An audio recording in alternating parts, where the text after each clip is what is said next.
Welcome दोस्तों।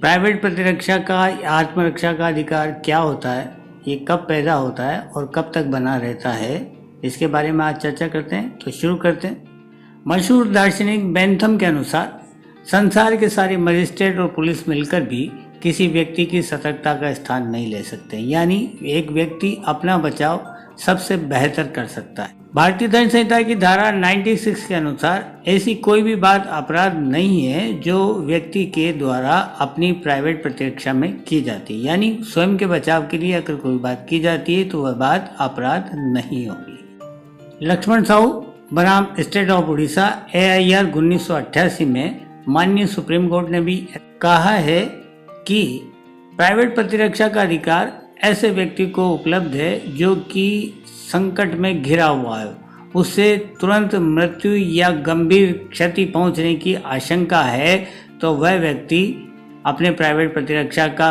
अधिकार का उपयोग कर सकता है। ऐसा अधिकार उसके पास उपलब्ध होता है। इसके आगे धारा 97 में कह दी कि धारा 99 की पाबंदियों के अधीन रहते हुए कोई भी व्यक्ति अपने शरीर की या किसी अन्य व्यक्ति की शरीर की रक्षा के लिए प्राइवेट प्रतिरक्षा के अधिकार का उपयोग कर सकता है। चोरी, लूट, डकैती, आपराधिक अत्याचार आदि के मामले में अपने संपत्ति की रक्षा भी कर सकता है और उसके लिए अपने प्राइवेट प्रतिरक्षा के अधिकार का उपयोग कर सकता है।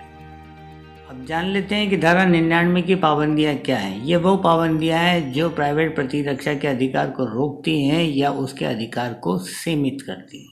धारा 99 के अनुसार पहली पाबंदी इस प्रकार है कि किसी भी व्यक्ति को लोक सेवक यानी पब्लिक सर्वेंट के काम के विरुद्ध कोई भी प्राइवेट प्रतिरक्षा का अधिकार उत्पन्न नहीं होता है यदि उसके काम से मृत्यु की या गंभीर चोट की आशंका नहीं हो। इसी प्रकार दूसरी पाबंदी इस प्रकार है कि लोक सेवक के निर्देश पर अगर कोई कार्य किया जा रहा है और उस कार्य से भी यदि मृत्यु या गंभीर चोट की आशंका नहीं है तो ऐसे व्यक्ति के कार्य के विरुद्ध भी किसी भी व्यक्ति को प्राइवेट प्रतिरक्षा का अधिकार उत्पन्न नहीं होता है। 99 के अनुसार तीसरी पाबंदी इस प्रकार की है कि यदि कोई भी व्यक्ति को किसी भी हमले या संकट से निपटने के लिए सरकारी अधिकारियों तक पहुंचने की उम्मीद है या पहुंचने तक का समय है, वह सहायता प्राप्त कर सकता है, तो वहां प्राइवेट प्रतिरक्षा का अधिकार उपलब्ध नहीं होता है। 99 के अनुसार चौथी और अंतिम पाबंदी इस प्रकार है कि कोई भी व्यक्ति अपने प्राइवेट प्रतिरक्षा के अधिकार का उपयोग करते हुए उतनी से ज़्यादा हानि नहीं पहुंचा सकता जितनी की आवश्यकता है, यानी आप बराबर का ही बल प्रयोग कर सकते हो। अपने बचाव के लिए उतनी ही हानि पहुंचा सकते हो जितनी आवश्यकता, उससे अधिक नहीं। कोई व्यक्ति केवल एक थप्पड़ मारे आप उसको जान से मार दें, ऐसा नहीं हो सकता है। माननीय सुप्रीम कोर्ट इसके बारे में अपने निर्णयों में क्या कहते हैं उनको भी जान लेते हैं। गुरबचन सिंह बनाम हरियाणा राज्य AIR 1974 सुप्रीम कोर्ट के अनुसार एक निहत्थे और अनाक्रामक गिर पड़े व्यक्ति के विरुद्ध किसी भी व्यक्ति को प्राइवेट प्रतिरक्षा का अधिकार उत्पन्न नहीं होता, ऐसा इस केस में माना गया। एक अन्य केस गोकुल बाबरी के मामले में एक दुर्बल और कमजोर स्त्री जो रात्रि में चोरी कर रही थी, उसको रोकने में बचाव में उसकी मृत्यु कारित कर दी गई, तो माननीय सुप्रीम कोर्ट ने इसे आवश्यकता से अधिक हानि माना। शिवलिंगप्पा बनाम कर्नाटक राज्य AIR 1995 तथा जयपाल बनाम हरियाणा राज्य AIR 2000 के अनुसार आक्रमण करने वाले व्यक्ति को प्रतिरक्षा का अधिकार प्राप्त नहीं होता, यानी स्वयं से आप आक्रमण कर इस अधिकार का प्रयोग नहीं कर सकते हैं। आइए अब जान लेते हैं कि अपने शरीर की या संपत्ति की प्रतिरक्षा के अंतर्गत यदि किसी व्यक्ति की जान भी चल जाती है तो अपराध कब नहीं होगा या कब अपराध नहीं होगा यदि हम हमारे शरीर के बचाव में किसी व्यक्ति की मौत कारित कर देते हैं। तो IPC की धारा 100 के अनुसार यहाँ 7 प्रकार के हमले बताए गए और उन हमलों के बचाव में हम अपनी प्रतिरक्षा में कुछ भी कर सकते हैं, चाहे किसी भी व्यक्ति की मौत हो जाए। तो ये कौन कौन से हैं उनको जानते हैं। जब किसी व्यक्ति को यह आशंका हो कि उस पर ऐसा हमला होने वाला है जिसका परिणाम उसकी मौत होगा, नंबर 1।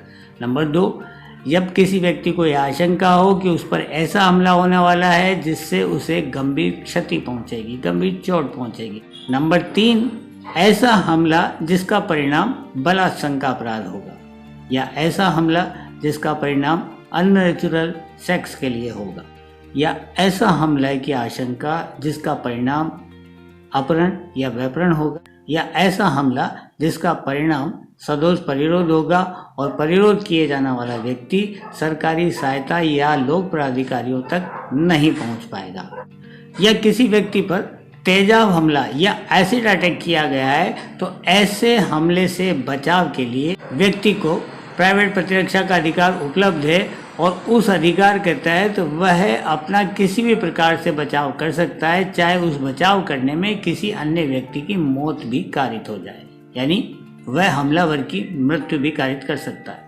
नाबियाबाई बनाम राज्य AIR 1992 के अनुसार मृतक ने अभियुक्त स्त्री के ऊपर चाकू से हमला किया। उस स्त्री ने चाकू छीनकर मृतक के ऊपर ही वार कर दिए, जिससे उसकी मृत्यु हो गई।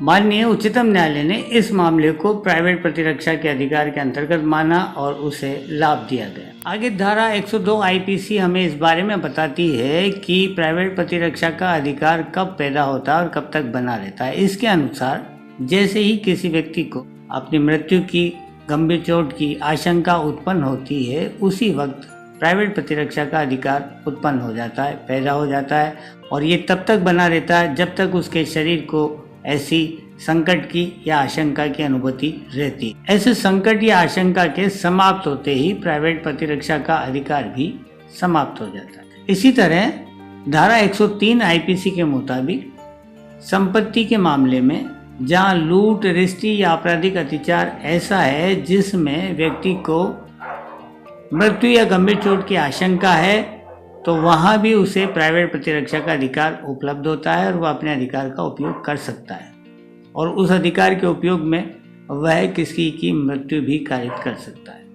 इसके अलावा धारा 106 IPC के अनुसार यदि किसी व्यक्ति पर भीड़ द्वारा घातक हमला किया जाए तो उसे भी अपने प्राइवेट प्रतिरक्षा के अधिकार का उपयोग करने का अधिकार है, और इस अधिकार के अंतर्गत वह अपने आप को बचाने के लिए किसी भी प्रकार का जोखिम उठा सकता है, चाहे उसमें किसी व्यक्ति की मौत ही क्यों ना हो जाए, यानी वह अपने बचाव में जितना भी जोखिम उठा सके वहां से निकल भागने में इस अधिकार का प्रयोग कर सकता है। इस तरह के वीडियो बनाने का मकसद कानून की जानकारी सीधे और सरल शब्दों में आप तक पहुंचाना है। वीडियो अगर पसंद आए तो लाइक कीजिएगा, शेयर कीजिएगा और चैनल को सब्सक्राइब जरूर कीजिएगा।